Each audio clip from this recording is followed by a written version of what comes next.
Yeah, I got that. I absolutely got that, Peter. Peter at the moment is flashing 3 on his fingers twice to remind me that it's episode 33. Yes, I realized that because last time I forgot it was episode 32 and you rubbed it in my face, and now it is episode 33, and I love alliteration. So, yes, 33. This is the 33rd episode of Horns Up. We get it. What's up, man? All good, yeah. Okay. Well, tonight, or rather on this episode wouldn't have happened if Horns Up wouldn't have started whenever we started it, which was like around almost a year back. Yeah, but right? yeah. And I'll tell you why. This is because Peter is a huge fan of this one band, or I don't know if it's of the band really, but of this one dude. True. And this is the dude who we have on the show today. He's such a fan that he's managed to turn me into a fan. But here's the thing. The music is actually really, really, really good. And it was on my radar, but I wasn't the fanboy that I am now. And it's all thanks to you, Peter. Thanks, man. Yeah. But which band are we talking about? We're talking about Haunt and Beastmaker. And which dude are we talking about? Well, of course, if you know those two bands, you would know that we're talking about Trevor William Church. Yeah, man. And, I'm glad you brought this up because this album, or the album that they just released, If Icarus Could Fly, was actually one album that we both listed earlier on in this year is we're looking forward to. Yeah, and it really boggled our mind, and it boggled my mind especially of how prolific Haunt is with their releases, and that when you actually dive into the history of Trevor William Church, you understand it's because he is that much of a mechanic. Yeah, and I mean, I don't want to give too much away. He kind of explains his whole approach to it, which is so different from current contemporary artists, right? Anyone. Okay, I wouldn't say contemporary artists because you see a lot of pop stars and rappers and R&B artists kind of doing the same vibe. Yeah. But it's definitely against what's seen in rock and metal, which is an album-based approach. Yeah, but of course, I agree. And, it's also cool that I must add this is we initially tried to interview Trevor a couple of months ago and it didn't kind of work out. More in line with the album release, but at that time it didn't work out completely because he just became a father. Yeah, he had just we literally contacted him, I think, the second day or the third day after him we were becoming supposed a to dad. And of course, you would know this. I don't at the moment, but I've only heard stories.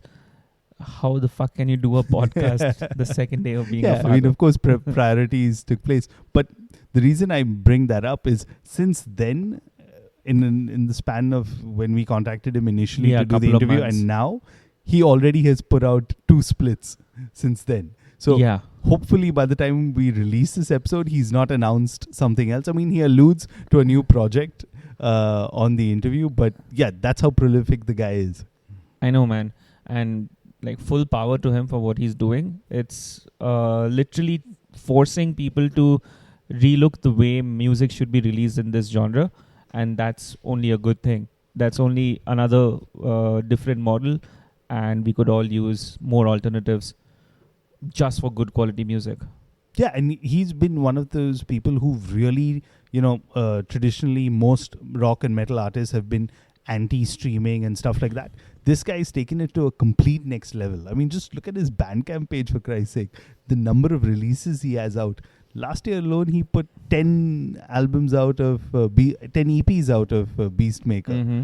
And that just tells you what kind of potential this guy is. I'm really curious to know what he's going to do before the end of the year, let alone next year. Yeah, man, completely.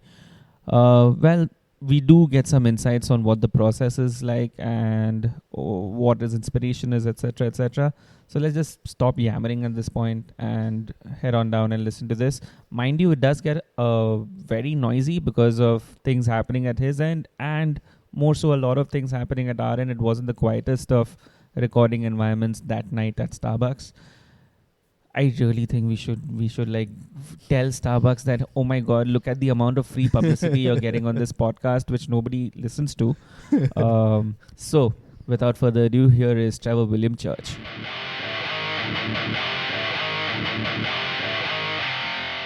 Yeah, we've got Trevor William Church straight on horns up. Welcome to the show, man. Thank you for having me. Yeah, it's a few weeks later, a month later, I guess, but congratulations on the baby and thanks for finding some time amidst all of this uh, to do this interview with us. Absolutely, man. Anything for music, man. I'll find the time. How's life been now? How's the Oh my change? God, it's lovely. I didn't know that I wanted to be a dad so much until he came into this world, and now I see that the picture is much brighter, and the house is just filled with so much more life, and it's just made me want to work harder and do bigger and better things so he could have a really fun, unique life, I guess. He has a dad that I'm just so invested in music that it's gonna be fun for him. It's gonna be a lot of fun. I got a lot of toys here. I don't mean to intrude, but what's his name? His name's Rex William Church. Wow. Oh, that's nice. Yeah. So That was all my wife though. She didn't like. I wanted to name him Sterling, and she wasn't having it. She said that was a dead dog's name. So I don't know what that really means, but so you know what they say, happy wife, happy life. So exactly. I hate to use that weird saying, but I just didn't really want to sit there and debate about it. And I was like, Rex is fine. I'll go with that. Yeah, so I have a 2.5-year-old, so I know exactly what you're talking about. Yeah. I mean, most people do. I mean, most people that have kids know it's a journey, but it's a good. I mean, he's almost 3 months now, and it's just weird. I was like, man, we were so lazy before he got here. I didn't know how lazy we actually were until you got to constantly do dishes. You always have you got somebody you got to take care of all the time. You got to, it's a different. Yeah, and this is a really bad segue, but the words lazy and you really don't go together. I mean, if you look at it from the music point of view, you definitely aren't a lazy person. No, I mean, that's not. But the thing is, I think a lot more people in bands would do what I do had they have the stuff that they need. I'm starting to just acquire all the tools for the job, and it's been, an accumulation over the last 5 years that has led me to be able to do anything like this. And I feel like it's one of those things where it's somebody has to be the one to pull the trigger to make all that happen. And I was just really wanting to kind of just do my own thing and do the DIY thing and try to make it work. And luckily for me, it seems to be working. I don't know yet. It's still very early on, and Haunt's success is still kind of it's still a seedling, but I get to do what I want, and that's music. So that's the most important thing. Yeah, I mean, there's just so much to talk with you about music. But if we could just hold on to that thought for a few minutes, Sure. let's just go back to from where you started. I mean, I know you come from a musical family. Your father built church. He performed with Montrose and also Van Morrison. But Yeah. tell me, what was your earliest musical memory? Well, I mean, so the first thing that I remember is is getting my first drum set, actually, because I was frightened because they're like, you're gonna go take lessons. And for some reason in my brain, I thought I was gonna, because up until that point, I was used to going to my dad's shows and all these people were watching. I didn't quite understand that. I thought I was going to I had to perform in front of all these people and I didn't know what I was doing. So I felt like I didn't want to play drums. So the drums got pushed aside, and then I think for my birthday that year, I got my first guitar, and I just kind of fiddle with it. I was much more into skateboarding. Skateboarding was my like real passion early on in my life. And that was my first that was my introduction to music. I was scared shitless. Truly. I was like, man, I don't want to play drums in front of a bunch of people. You know what I mean? But but obviously that wasn't even the course of action that I took. And I didn't really get into guitar playing until I was about 10 years old anyway. So it came a little bit later. It was not like in the forefront of anything at that time. Was music always a constant at home? And what did you end up listening to? I mean, if you were into skateboarding, can I associate you listening to punk? Oh, yeah. Punk and metal were like the go-to stuff. And then some rap music early on too. I was always really eclectic musically. I was kind of listening to whatever was on the skate videos. And then my older cousin Michael, who like really actually got me into playing guitar because he had a band. He was 5 years older than me, and he was like in high school. And he had like Judas Priest posters, Motley Crue, Iron Maiden. He introduced me more to the like heavy metal stuff because like the punk stuff was more like Misfits, Exploited, DRI, and bands like that I was listening to. Like, and I was really young. I was only 6 years old when I started like that, listening to that kind of stuff, which is kind of odd for some 6-year-olds, I suppose. But it was mainly because I had like older cousins around. I wanted them to think I was cool. I looked up to them like big time. So, and then I had my uncle. He worked at WEA, Warner Brothers, Elektra, and Atlantic. He worked in a warehouse there, and I was able to get like cassettes really cheap. So like he'd send me these catalogs, and I would spend my allowance like buying tapes. And I remember getting like Metallica and all that stuff and Slayer. My dad also took me to the record store every week. So every week I got a new album. So I had a lot of cassettes growing up. I always did. I always had a lot of music and stuff. And I didn't really get into like listening to my parents' records till later on, because like up until when I was that little, I thought that the records are what, the rap dudes, they scratched, I was like, that's all they use it for. I didn't, at the time I was like scratching their records, trying to make rap music. Terribly done. I didn't have a clue what I was doing, but I was like, oh, this does not sound good. And so that was kind of one of those things where I was just a kid. I didn't really understand, I was like, I listen to cassettes because I have a Walkman. That's what goes in the car, etc. So those are kind of like in a nutshell, that's kind of how it all began, I suppose. I guess your roots kind of, they start somewhere, and then, you go off and you find yourself. So, yeah, now you're talking about, I'm pretty sure that uncle of yours was your favorite uncle. But do you remember what was the first metal album you bought? Definitely was Metallica, Ride the Lightning. I got like 3 Metallica tapes at once. I got Kill 'Em All, Ride the Lightning, and Master of Puppets all at the same time. And quick question. Wait, sorry. Have to ask this quick question. Which one's better, Ride the Lightning or Master of Puppets?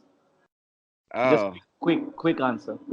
I think Ride the Lightning I like better. Yes, thank you. Yes. No, this is in context because one of our previous episodes, we do this format called Versus, in which we pit albums which are similar against one another. And recently we just did one on which we did a Ride the Lightning versus Master of Puppets. Mm-hmm. And I chose Ride the Lightning, and Peter chose Master of Puppets. So yeah, there you go, Peter. Trevor William Church. I mean, it's mainly, I think it all comes down to is like when I was learning how to play guitar, it was mainly Kill 'Em All and Ride the Lightning. Like Masters of Puppets, they started to get it got a little bit more longer. The songs were getting longer, and I think it was out of like context for me for like a good year. Whereas like I learned how to play Ride the Lightning pretty quickly, and same with Kill 'Em All, which is, you know, they're doing a little bit more straightforward all the time. And like songs like Battery and stuff, I could not figure it out at the time. I was like, what is this rhythmic? You know what I mean? I was like trying to figure them out. I did eventually, but I mean, I don't know. It's hard. That's a tough one because they're one of ththose bands. They're a California band. I'm born and raised in California. The Metallica pride is heavy over most of the guys in my band. We are huge Metallica fans. Huge. I'm not surprised at all. I mean, like growing up here in India, Metallica, we practically worship. Yeah, them, right? man. They're one of the defining metal bands for a reason. Absolutely, they are, and I mean, it's amazing how, you know, they're like one of the biggest bands of the world, and you know, their starting outs were just like, I love how they started. They started in LA. It was too pretentious. They moved to the Bay Area, and then they became legendary. That's so rad. You know, that's a great thing. But in the midst of all of this, you're telling us, at what age did you start your first band? So I started my first band in high school. I had a punk band we were called Lot 6. Don't ask me why. My friend Luke Branch came up with the name. There was something behind it. I can't quite recall, but we just did like covers of punk songs. So we did a lot of Misfits. We did like some Operation Ivy. We did Minor Threat. Kind of stuff like that. Like that was kind of my introduction. Like when we first started, we did Metallica, but we couldn't find a drummer that could do any of that stuff. So we had to dumb it down, and like punk was like the dumb version of metal. And also it just seemed I was so into the Misfits. Like that's like Danzig in general. I have 3 Danzig tattoos. That guy is like one of my idols. So I just really was trying to like, you know, learn that style, and was really, really into that. So it made more sense at the time. I really didn't start getting into like heavy metal as a band. Like being in a band that played metal, it came years later because for a long time it was punk. So my next band after that, so after high school, I started like my first real band. We were called Scattered Fall, and we played punk. And I did that for like 3 years. And it wasn't until I like started, I think at the time music was really shifting. There wasn't a big demand of heavy metal at the time because this was like maybe early 2000s, early 2000s. The time new metal Was the rage. Yeah. New metal like ruled it all. It was like the ruler, and like the hot topic metal was like really in, and I wasn't really associating with that very much. And then, you know, being where I grew up, I just wasn't really being exposed to as much metal. I think the band that kind of got me away from punk for a little bit was At the Drive-In. I kind of liked their version of punk better. I still consider them a punk band. A lot of people consider them an emo band, but like if you listen to where they started, it was definitely more punk, and their attitude was punk. So I wanted to do something like that, and I tried to find it, and I never found it.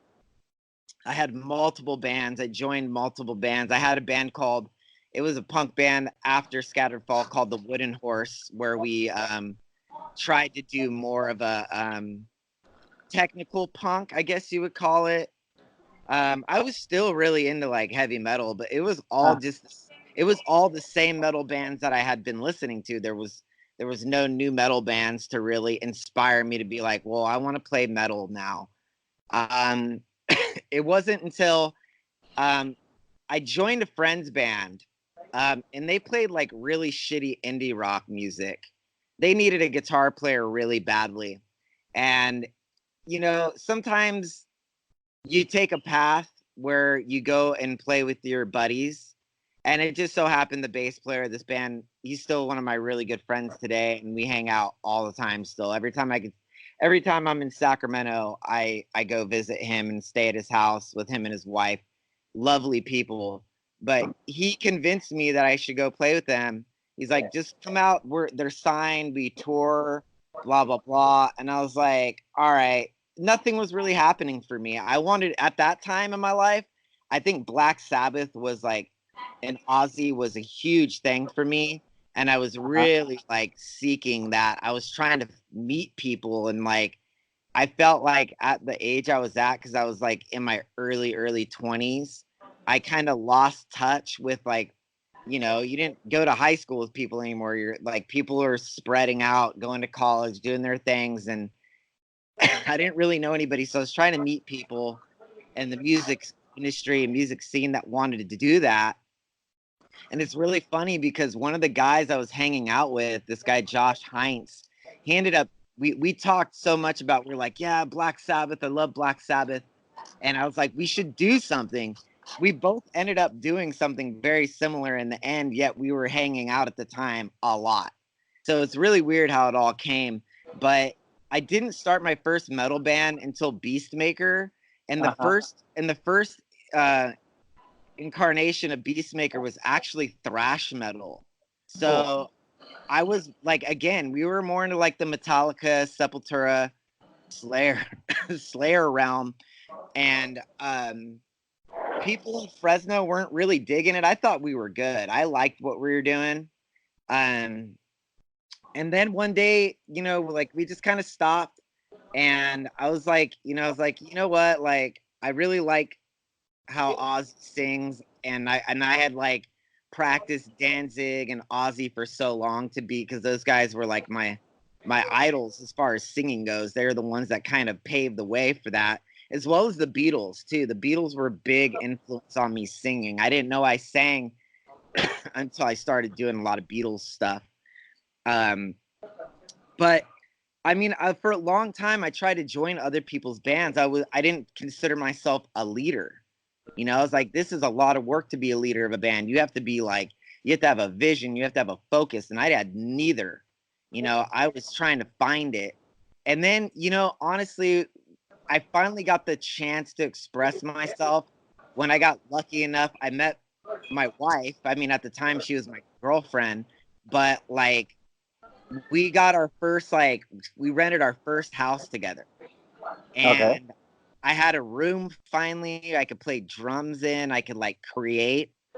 And that's how Beastmaker began, is I finally was able to give it a proper vision. I had the time, I had the place. I didn't have to worry about neighbors being right next to me complaining.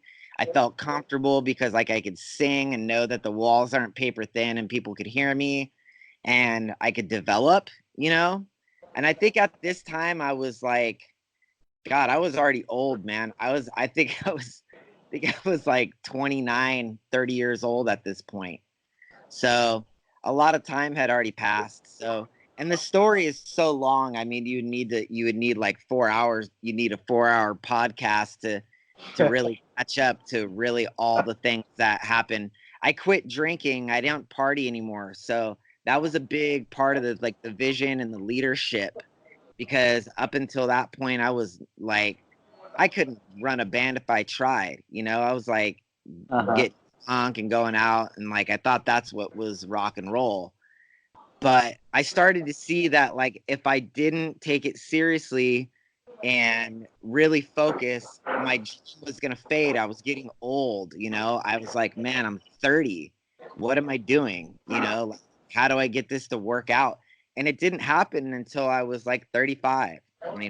And Rise Above Records signed Beastmaker literally 2 weeks after we put out our first demo as the Beastmaker that everybody knows. Nobody knows the thrash metal version of Beastmaker because it was so short lived, and we only played locally, and we only did a few demos, and they were shitty. So it wasn't anything that people heard. So that was really my first bands.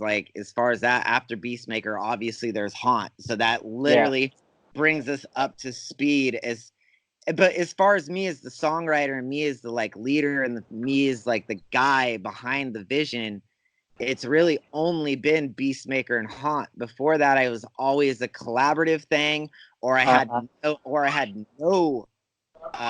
nothing to do with the band. Okay. That's the way it went for a while.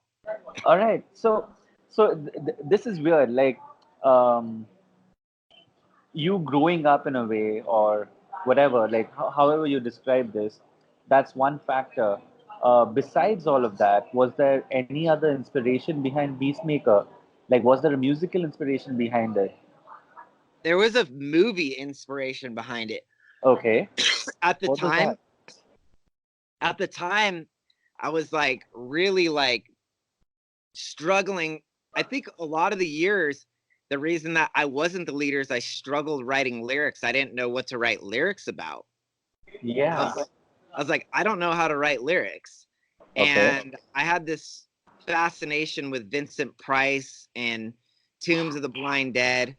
And I was like, you know what? Maybe I should try writing like songs about these movies that I liked as like and paying homage to them, because like some other bands had kind of been doing that, like Electric Wizard and Uncle Acid, and I was like, it worked for them, like let me see if I can do something similar in my own way.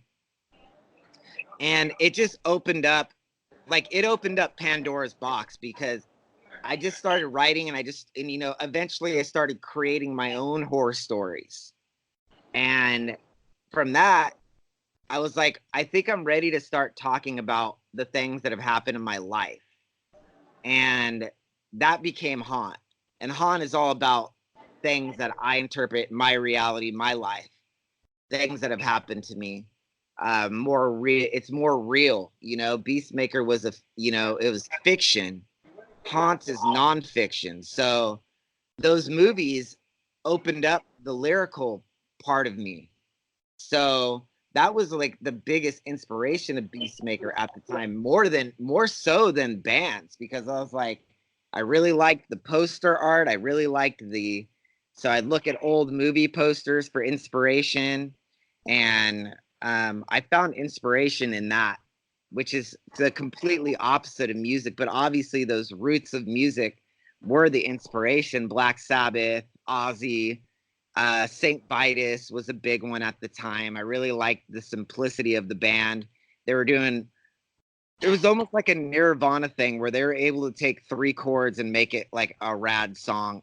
I really, at that time, I was like, you know, coming from doing thrash metal and trying to be all technical, into going into playing 3 chords was kind of a weird thing. We stripped it down hard. We were like, let's bonehead this shit. Like just 3 chords. Like let's make it really easy and really sensible. And that kind of is where Beastmaker began. And that was like the inspiration. Right. So I'd like to indulge us a bit. Why did Haunt need to exist? And why not just use Beastmaker or a continuation of Beastmaker with a different sound? At the time, I was having complications with the record label we were with, Rise Above, because I was writing a lot of music.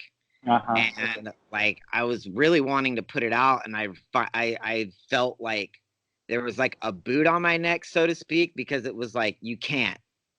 And anybody that knows me knows that I'm not much for anybody telling me what to do. I'm never been good at that.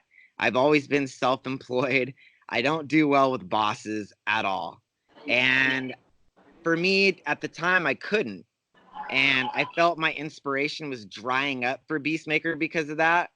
And I wanted to change the sound a little bit, but our drummer was like, nah, let's keep it this. And so I just kind of started fiddling with some songs, and Beastmaker's merch guy, Wolfie, who plays drums in Haunt, I had him over and we did our first recordings, which is Luminous Eyes. It's literally a demo. So, I mean, that basically is why Haunt began, because I couldn't do it as Beastmaker. Because first off, the record label, it would have taken years to get, we wouldn't even be doing Haunt yet. we would still be locked in as Beastmaker. So And I ended up getting out of I ended up getting out of my contract with them, and I was able to release all the music that I wrote for Beastmaker, which was roughly 40 songs I had written, and that was in 1 year. Wow. So those are basically the 8 EPs that you put out, right? Yep. So what's that? 10 EPs. 10 EPs. Sorry, yeah, 10 EPs. But 8 of them I did in 1 month. Wow. And the only reason I was able to do that is I played everything on them. Our drummer went on tour with RIP, and I sent him a message and said, hey, I'm going to wrap up all these songs, and we're going to be focusing on Haunt here on out. So I don't want to waste all this music. I'm not good at going backward. I really am not. It was a miracle I got through it. Haunt's bassist, Taylor Holman, he came over and he helped me get through it all. He was like my sidekick to like go back. He was like this song's good, because we had to pick some. There were some shitty ones in there. I was like, do I do all of them, or do we pick some of these out? And so he helped me. All right. So was there a moment when you decided that, Beastmaker needed to be put on hold and you're going to focus on Haunt, or was there something else? There was a number of things that really happened, and it's like so crazy. I mean, so Wolfie, when we started, I was overseas in Europe touring with Beastmaker. We were on a Stone Jesus tour, this band from the Ukraine. And John and I had already been like, we should, I wanted him to come into the band and play guitar.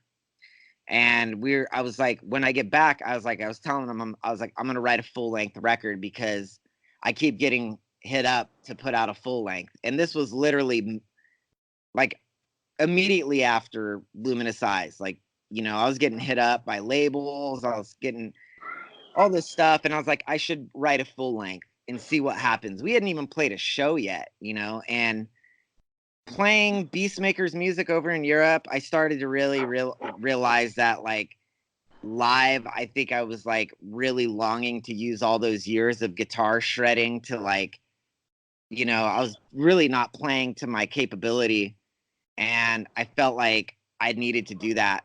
And as soon as we started doing Burst into Flame, John was like, we can't do 2 bands. We can't. And I started realizing it really fast. I was like, 4 practices a week, I can't do it and create. I'm more of a creator than a practicer. Like, I don't really practice. I create. So, like, the redundancy of playing the same thing over and over is not in my playbook, as basically anybody could see. I'm a writer. I'm not a guy for redundancy, and I feel like playing the same thing is not fun, and I need to keep it fun and loose. And 4 practices a week wasn't going to work. How am I going to do, tour 2 bands? We barely were making it as is. So it was one of those things where it was like, we one or the other, and John wanted to play guitar because that's what he mainly does. And he kind of was like the one that was like, I don't really want to do Beastmaker anymore. And that was that. I agree. I agreed with him. It wasn't even really a debate. It was like, you're right.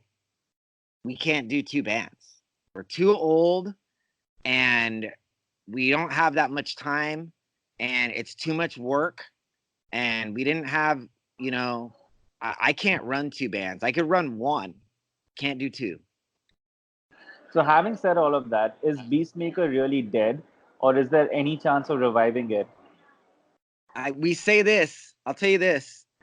Once the doom metal scene has imploded itself and everybody moves on, and then it comes back again in 10 years, we might reemerge and play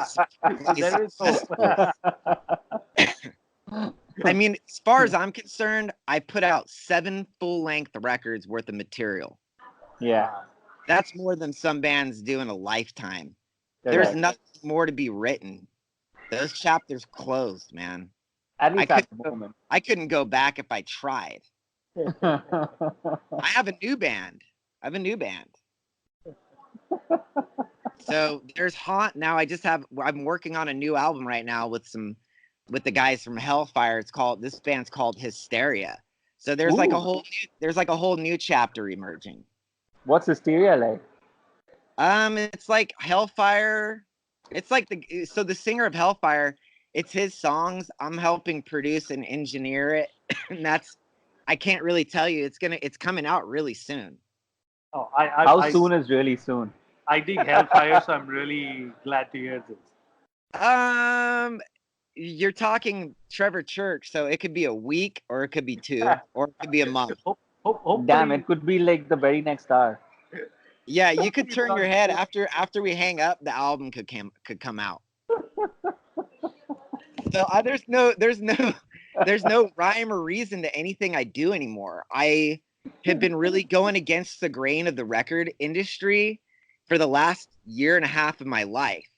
I put out in January, the last full-length Haunt record will be out. I'm not going to do a full-length album anymore. I don't like the format. And it's mainly due to streaming and taking a look at the analytics of how music is streamed. Okay. They don't really listen. They don't really listen to the full album. Only the diehards do, man. Only the old school people that pick up the album, purchase it, and listen to it. Those are the only people you're really grabbing. And we're moving more into a streamed era.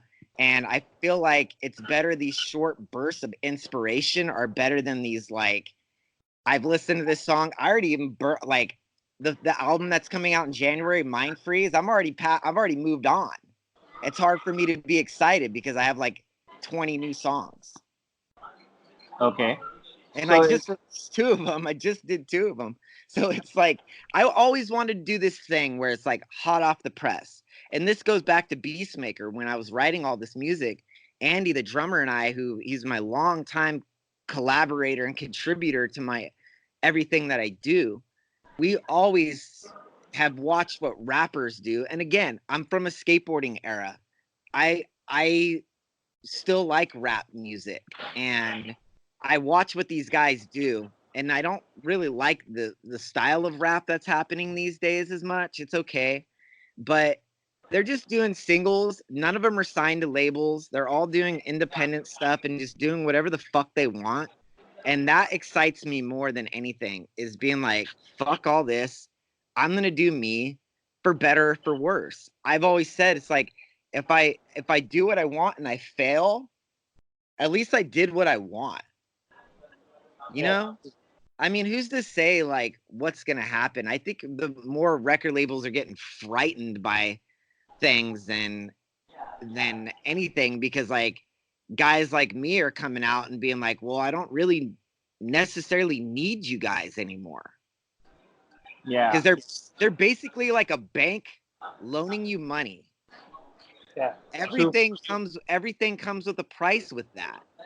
You know, I have a mortgage, so I know really firsthand. I'm like, okay, we'll have given the bank $75,000 when we paid this off because we didn't have the money to do it. You know what I mean?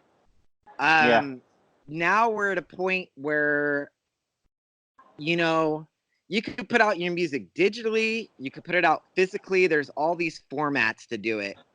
And I don't know. I just would prefer everybody be up to speed with me, because there's going to be a time where times where I'm not releasing stuff. Everybody goes, you release so much, but I'm like, yeah, there's all this stuff, but like, there's also not, like, we're at a point now where I have like all these songs stockpiled, but they're unfinished. This is the first time in my life where I'm actually caught up with myself. So I could literally put out stuff as I'm writing it now, and it inspires me more. It really does. Like, and I feel like whatever people's perception of it is, I don't really care that much, because I need to do me now. I did the record industry stuff, and it made me realize, like, I would never make any money doing it. They owned my music. They told me what to do.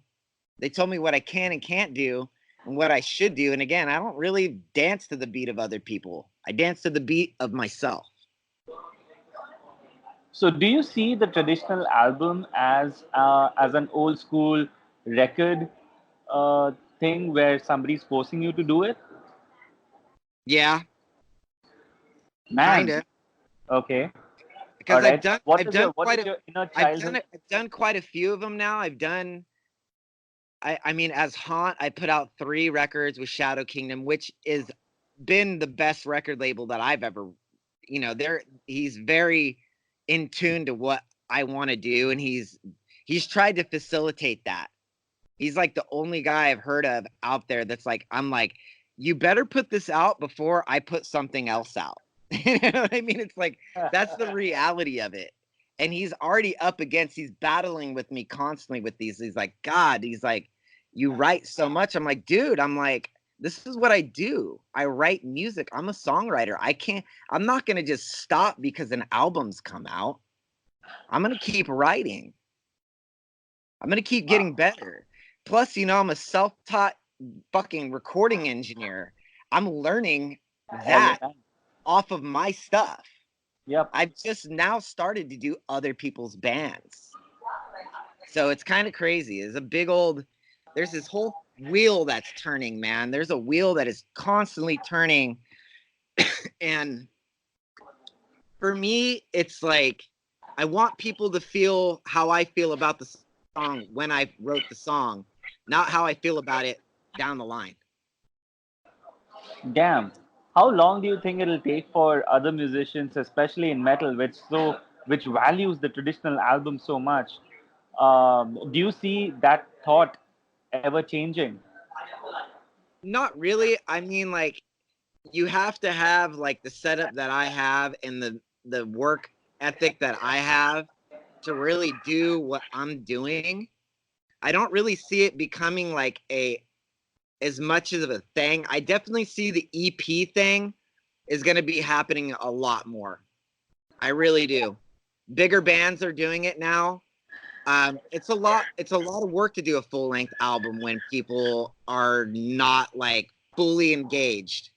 And that's the thing. It's like you have to keep your traditional album in mind, but yet you have to advance with the future because it has changed a lot over the years.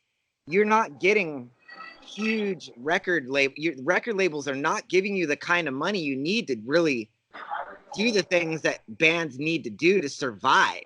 Everybody has the day job now. I mean, even big bands, motherfuckers are working as pizza delivery guys and shit. It's like, it's a struggle. So if you're able to release music fast and make a living off of it, why not? Are you going to tell me that people are going to like not support that idea? You could still do, like, for me, I've given them 3 albums. It's probably, as far as most metal bands go, your early work is probably your best work. I don't think that's necessarily going to be true in my case because I have the mindset of getting better and not burning out. I'm constantly trying to improve. I'm trying to improve my playing. I'm trying to improve my singing. I'm improving my production quality. There's a number of things that I try to do to stay inspired and have my visions come to life. Now, am I saying that there's never going to be a Haunt full length again? There's no really saying. I'm trying something new. I'm trying something new. I feel like people are going to support me in my art because I have very deep passion for it, very deep, and hopefully people are feeling that I'm trying, working hard. Like, I don't know how, excuse me, I don't know how many people are investing as much time as myself into things. Like, there are people that would love to do it. I know I have friends that are like, I'm trying to get what you got going on. Like, have their own studio, have their stuff. There's huge steps that have to be put toward and huge self-sacrifices that, like, I was working a full-time job up until a year and a half ago. And I had to like go, okay, it's going to be one or the other now. I was like, so So 2 years, so like a year and a half ago, I started working part-time. This year, I literally barely work now because Beastmaker helped me see that I can make a living off of just self-releases and doing whatever I wanted. I was like, Haunt could do the same thing. And I find it better for me to be, I'm happier and more inspired sitting here working on music and having to be a little bit more frugal and like, it's scary, like leaving your day job. You know, I made good money for a long time and I was like, all right, I'm giving this up. And here we go down a new adventure. And I'm old and now I have a family and all that stuff. There's all those things that had to be considered. So it's kind of crazy. So having said all of this and bringing out your the writer in you to this much prominence, do you really enjoy touring? Because over there you're playing the same songs over and over again, repeating yourself. So I do and I don't. Okay. Okay. I like I'm gonna tell you this, and you could probably see by my interaction that I have with my fans on my social media, and anybody could attest to if you message me, you're getting a response. Okay. Yep. Always. As you guys probably see, I was like super busy having a kid and doing family stuff, and here I am talking to you guys. Exactly. You know, I really try to take the time to be involved. That part of touring really brings me a lot of joy. Playing live, I love it. Touring is really hard, especially in the day of YouTube where people are more inclined just to look at your video on there and see, you know, like I see it all over. It's hard to say for Europe because Haunt has not been there, but here in America, it's very difficult. It's a huge country.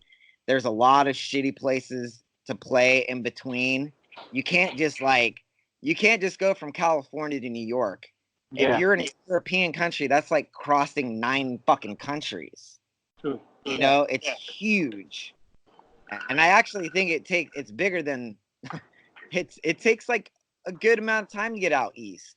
And you have to go through a lot of places that don't really like have heavy metal. You know, there's great places in between, but we are going to try to do my vision for touring: one full US tour, one full European tour a year. Wow. And then just our up and down California West Coast stuff that we could do very easily just to stay active. That's it. That's all I really want to do. I want to watch my son grow up. It's way more important to me. I also want to see, like, now I'm in this, like, I've built this recording studio and I've spent a fortune getting it up and going. And I've been like having other bands and other people's songs come through here. I'm starting to really have a passion for that now as well. And I want to help other people see their vision come to life. All right. All right. So at this point in time, let's take a quick break on the podcast. Trevor, could you pick a Haunt song or a Beastmaker song that you'd like our listeners to check out? And why are you picking that song? Let's start with like Burst into Flame, the song Looking Glass. I feel like, you know, we had this idea when we were trying to put together the songs, because I had already been doing this EP thing with Beastmaker and people were listening to the whole EPs at the time. And I feel like when I look at like how much streaming Looking Glass has gotten, and here we are doing an internet thing, you know, podcasting is very, very much the internet world. Looking Glass is one of my favorite songs that was on there because it's a song about like self-reflection and things, and that's what I was like really feeling at the time of Burst into Flame, was like really taking a look at myself. It was the first time I'd really written lyrics about myself. Looking Glass is like, it should have been a little bit further, like in hindsight it should have been like song 4, you know, like and it wasn't. And like I feel like it's like one of those missed songs. Strangely, Fenriz from Dark Throne had put it up on one of his like playlists that he does, and I was like, Fenriz knows what's up. He's the one that kind of helped launch Haunt. So I really was like, he knows me, and we don't even know each other. He knew that was my song. That's like the most reflective of how I was feeling at the time. All right, so here is Looking Glass burst into flames.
So, Trevor, is your dad a fan of your music? Is that a topic of conversation around the dinner table? I mean, I'm pretty certain you would have seen some kind of a monster where we see Lars reaching out to his dad as a soundboard of sorts. Is that the similar vibe that you and your dad and now? So my dad's like way more deep rooted into like country music and old rock and roll. When I start, Uh-huh. he was not a big fan of Black Sabbath. So Beastmaker was not his favorite, but when I started doing Haunt, he became more involved with my songwriting and producing, and he helps me produce everything now for the most part. But the thing is like with his help over the course of Haunt's, like me bringing over Luminous Eyes, he goes, "This is sounding really good." And then to me bringing Burst into Flame over, and he's like, "You need to go back and redo this, cut this out, and do." He started giving me, like some like, I was like, "Oh shit!"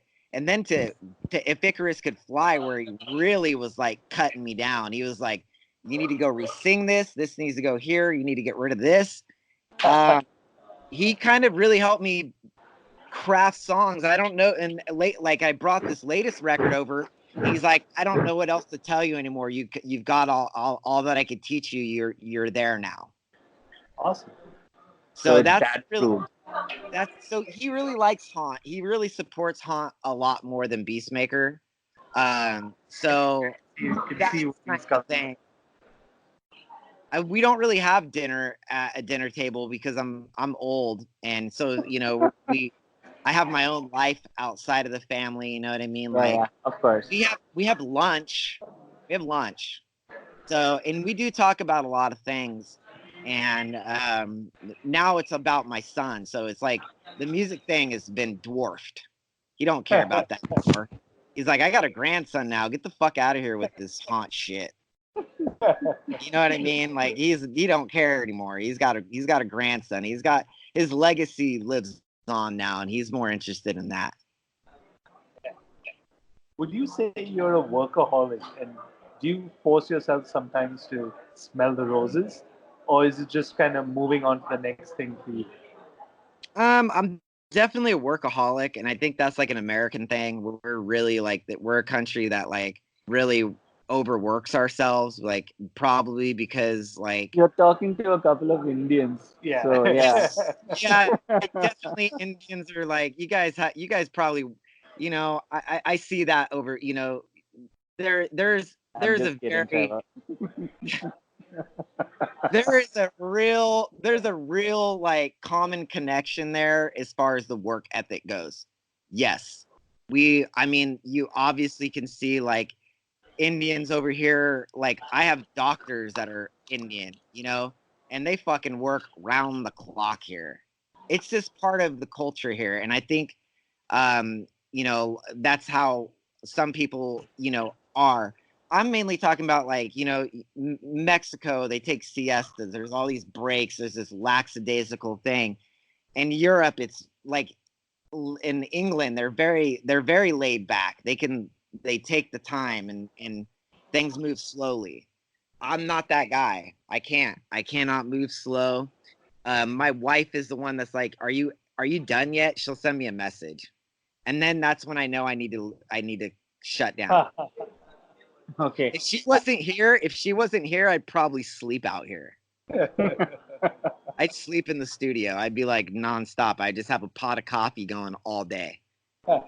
Yeah, that happens with me too. Yeah, dude. I mean, you want to get stuff done, and you want to.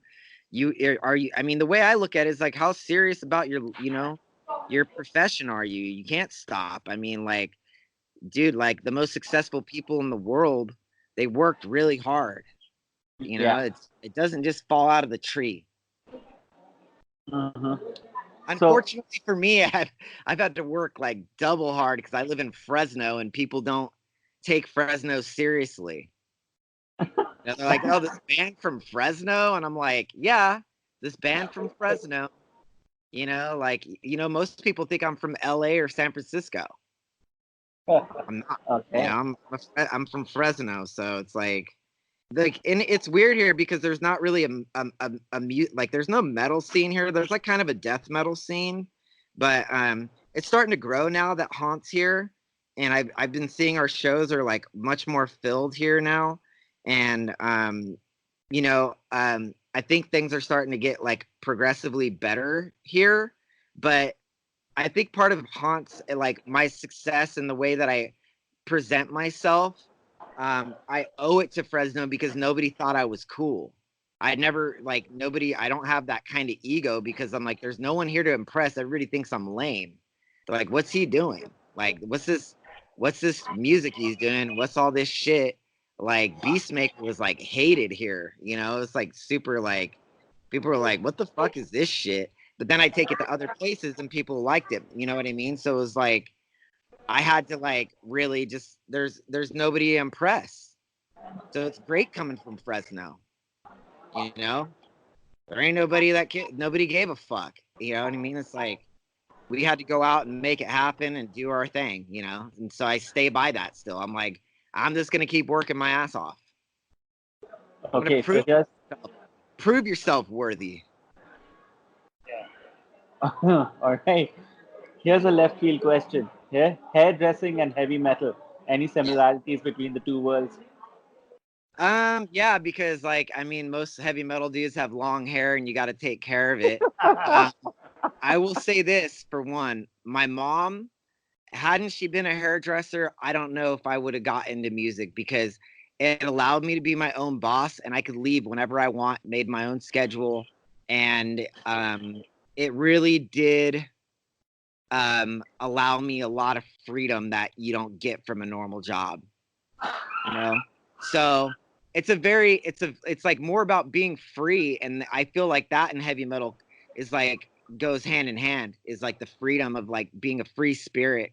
And, you know, heavy metal's always been underground as far as I'm concerned, because, you know, it's survived a long time without severe trendiness, radio play, and like extreme like cookie cutterness, which we might be seeing in doom metal now. I'm in a position now where I could openly speak about how I feel about the doom metal scene, because like it's really gotten to a point where like I have no interest in it anymore because of the bands just keep putting out the same records. They all are starting to sound so similar that I'm like, you know. So it did get a little trendy, like real trendy. And I hope that like it doesn't happen for like this new wave of traditional heavy metal sort of thing. I've always thought of Haunt as a lot different because I've never really incorporated, you know, the classic falsetto screams, and it's lyrically, I've been way more honest about life and reality. And I feel like that kind of makes Haunt its own. So I hope, you know, more bands follow that kind of pattern of where it's like, you don't have to do what everybody's always done, but it's okay to like have Maiden worship in it. It's okay to have Thin Lizzy worship in it.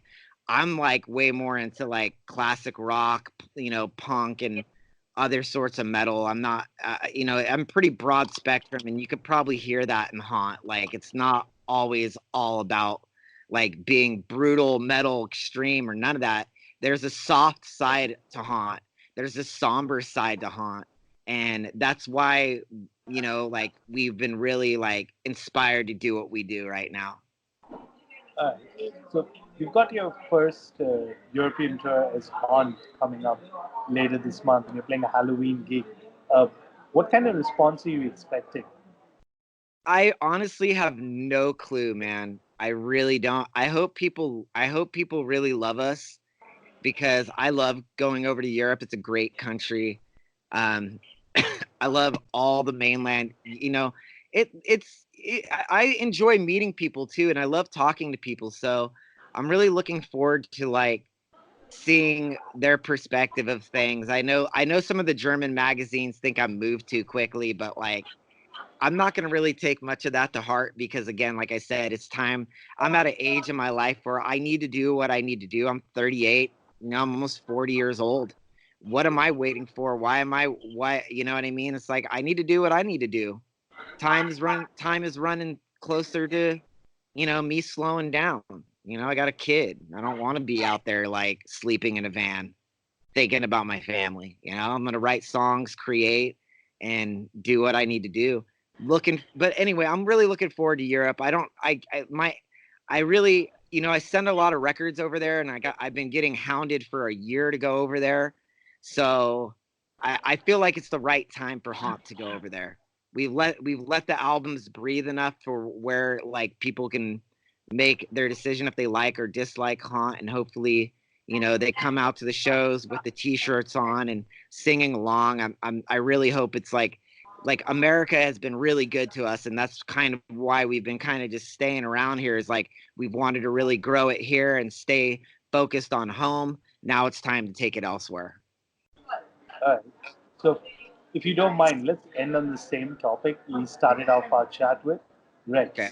So, when do you think is the right time for parents to introduce their kids to rock and heavy metal? He's already been introduced to it. That's awesome. I mean, like, it was like I sing him Kiss songs. I hum Kiss songs to him to calm him down, and he has all kinds of Kiss stuff. Kiss is a great thing for kids because it's like it's comical and then yet not. Yeah. You know what I'm saying? Like there's depth to their shit. There's depth to their music, but yet another band that's like that is Ghost, but I don't know if he's quite ready for Ghost yet. I kind of like Kiss a little bit more than Ghost, but I really do like Ghost. So I think those two bands are going to be really great to like introduce him.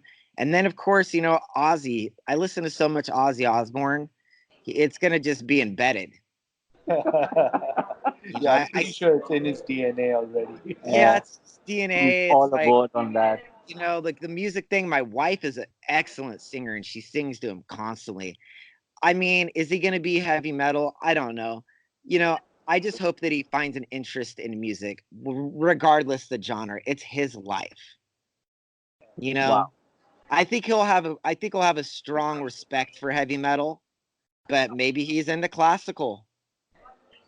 Yeah. You know, maybe he becomes an opera singer. Maybe he becomes a country guy. I mean, we live in Fresno. This is an agriculture town. This is a country music town. I don't want him to be a rapper. That's it. He could listen to rap music, but I don't want him to be a rapper. Right. On that note, thanks a lot for your time, Trevor. We really enjoyed this chat. Yeah, me too. All right, horns up. All right, horns up, man. Yep, horns up, man. Thank you guys for having me, and I hope to make it to India one day and rock out there. And I know that the India metal scene is strong because I have some friends that have a band over there called Night. That Night. Yeah, I know that. I talk to Shabula all the time, and like I really want to get over there one day. It's a dream of mine. I want to see the Ganges. I want to see the Himalayas. I want to see all kinds of shit. And my neighbors growing up, strangely, they're Indian, and I grew up eating Indian food every day. I was over at their house all the time. My mom and her name was Rika Desai, Manu Desai, and they had two girls, Ronak and Anar, and they were my friends growing up. And I have like Indian food is like my favorite, and it's great for a vegetarian, you know, great vegetarian food. So I definitely see myself, if music doesn't bring me there, I'll just go there one day just because I need to indulge. Yeah, definitely. Just let's like have a small holiday. Come right in. Let us know when you're coming in. We'd love to host you. Absolutely. All right. Well, you guys take and care. Your wife and your whole family. Don't worry. Yeah, I know. All right. So, anyways, you guys take care, and thank you for your support with Haunt. Much appreciated. Cheers, man. Thank you, man. All right. Cheers, you guys. Have a great day. Bye-bye. You too. Bye.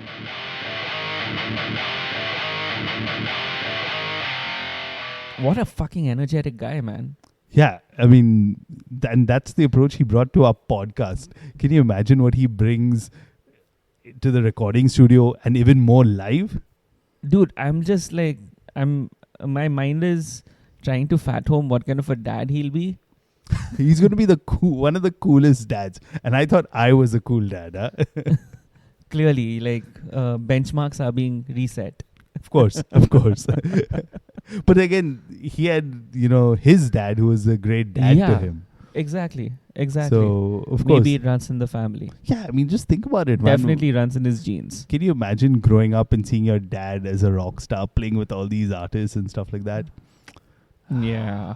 And I think that's all that we have time for today. At least I don't have anything else I would really want to yammer about. Do you have anything else you want to yammer about? No, man. I think Trevor kind of stole the show. Yammered us out. Yeah. Stole the show today. All right. Till next time. I'm Trent Crusher. Oh, yeah. Correct. Yeah. He's Trent Crusher. I'm at Asmani. You can talk to us on Honzapod if you really want to. We don't bite yet. Till next time, horns up. Horns up, guys.